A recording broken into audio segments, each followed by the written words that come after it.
we had been trying to do two things. One was to say, don't have VI1s introduced for EU wines, completely unnecessary, nugatory, very costly, etc., etc., etc. And the compromise has been, there's a list of information that's required. It won't be required till the 1st of July. It doesn't require a lab test, which makes it significantly less expensive. But you do have to have some of this information provided in theory on a piece of paper.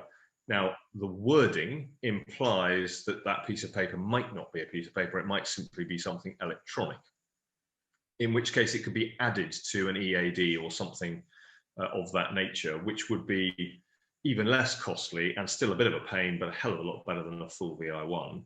We've got between now and the 1st of July, that's kind of, next phase. So there isn't a full VI1. It's much, much simplified and no lab tests. So really big wins for those two things. But the next bit is making sure it's electronic, because no one actually wants a new bit of paper. Yeah.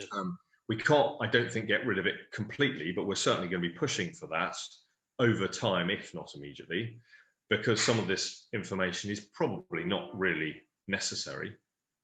But my suspicion is that the EU will have required some of it, because, of course, they require VI1s of all third country wines coming into the EU.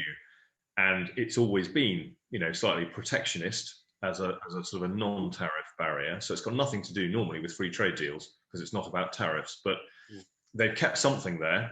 And I think the UK will be going into negotiations with other countries and doing free trade deals where, as part of it, you'd expect to see this new certificate, preferably, in fact, we'll certainly be arguing very loudly, it should be electronic as a minimum, will be required instead of the existing VI1 forms that are required, which are a sort of a rollover.